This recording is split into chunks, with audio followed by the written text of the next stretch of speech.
Well, and it's a choice, right? Life happens and we're all at choice as what we're going to do with it. Where they're going Absolutely. to, resilience or adversity, you're either going to move forward or you're going to fall down. And it's literally a choice. Adversity hits every single person. But Yeah. what do you do with it? Are you going to blame? Are you going to be, handcuffed back to whatever that is? Or are you going to say, not today, not Mhm. today, I'm taking charge? Absolutely. Ooh, Dante. I appreciate that. And taking those lessons. Because sometimes, Mary, like we go through things and like we don't, it's so hard to get the lesson out of it while we're going through it. And so we don't know if it actually gonna apply or help us. But if you could kind of be reflective of whatever you've done or whatever occurred to you in your life and really take the lessons, like a big thing about me and what's been helping me just in my career is just understanding that I can't do it alone. And I've talked about this before. I remember just real fast being in juvenile, and like I remember us as juveniles, 18 and under, having to stick together because the adults, like, we had to protect ourselves. And and like I tell you, we were housed with adults. And so I remember us coming together and saying, like, hey, listen, anybody that's of our age, 15, 16, like, we're not fighting alone anymore. Like, because at the time, like, kids were being took advantage of. Kids were being abused in prison. Like, there was a lot of things happening to kids in prison.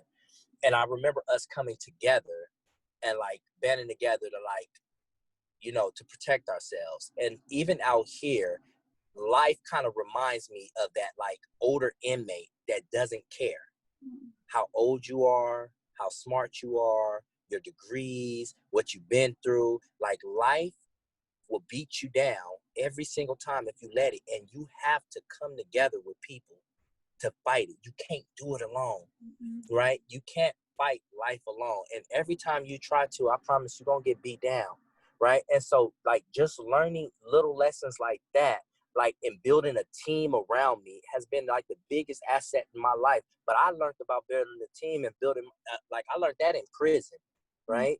I learned, like, the power of having a spotter when you're, like, working out and stuff like that. I learned that in prison.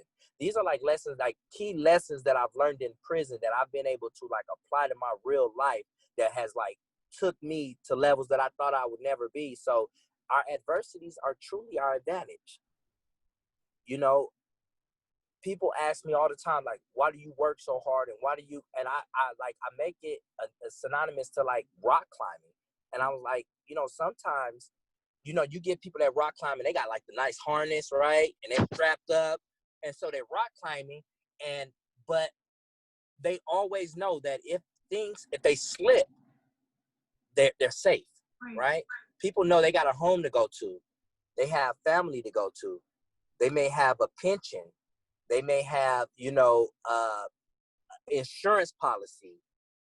And so the way they move may be totally different from me when I'm rock climbing freehand.